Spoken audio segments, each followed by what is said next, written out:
किसी ने कहा तो कांग्रेस की सरकार ने कहा कि जगह खाली नहीं है।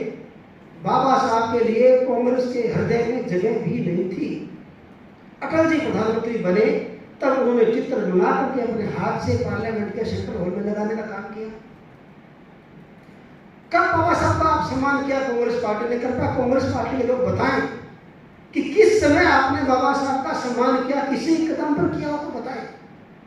बाबा साहब से जुड़े हुए स्थान जहां उनका जन्म हुआ, महू मध्य प्रदेश में, जहां वो लंदन में 10 किंग्स हेनरी रोड लंदन में रहे,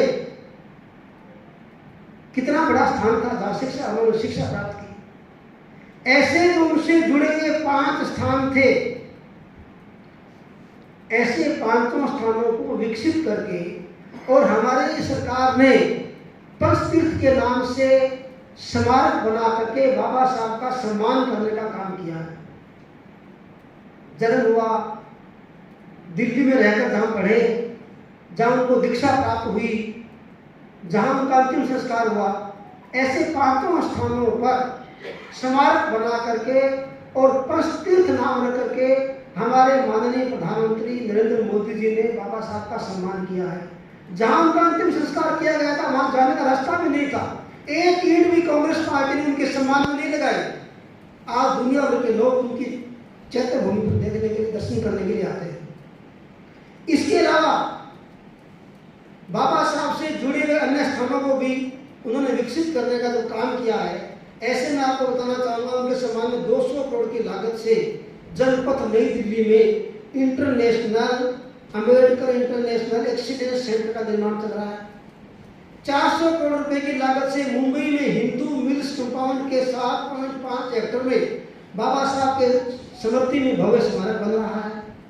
100 करोड़ की लागत से बर्तुमा गांव में संत शिरोमणि रविदास जी का मंदिर बन रहा है। अयोध्या में अंतर्राष्ट्रीय हवाई अड्डे का नाम महर्षि वाल्मीकि जी के नाम से किया है। कहां कहां पर बाबा साहब का और एससी समाज का सम्मान मोदी जी ने नहीं किया। और मोदी जी प्रधानमंत्री बने तो पहला वाक्य उन्होंने बोला कि मेरी सरकार गरीब को समर्पित रहेगी। केवल एक वाक्य बोलने से गरीब को, दलित को, मजदूर को, कामगार को और ओबीसी को, एसटी को यह विश्वास जग गया था कि हमारी गरीबी भी दूर हो सकती है। और पिछले 10 वर्ष के शासनकाल में 12 करोड़ लोग गरीबी रेखा से बाहर आए और गरीब को विश्वास जगा है कि हमारी गरीबी भी दूर होगी। ऐसा तो जन नेता देश का प्रधानमंत्री बना है।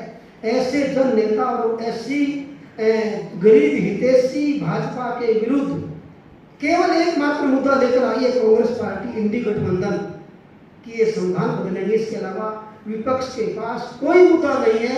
मैं समझता हूँ हार मान चुका विपक्ष हताश है, निराश है और मोदी जी के विरुद्ध बोलने के लिए उनके पास कोई शब्द नहीं है। और भाजपा के आने के बाद 2024 की तीसरी जो सरकार बनेगी, आने वाले लंबे समय तक एससी एसटी समाज की ताकत और बढ़ेगी, उनके कल्याण की योजनाएं बनेगी और 2047 में जब विकसित भारत बनेगा तो हर व्यक्ति संपन्न होगा। इन्हीं बातों के साथ मैं मेरी बात पूरी करता हूँ। आज हमने केवल आरक्षण और संविधान संशोधन पर जो कांग्रेस का भ्रम है, विमर्श है, उसके विरुद्ध में ये प्रेस की है। इस संदर्भ में मैं आग्रह करूँगा हमारे श्री चंदेल जी से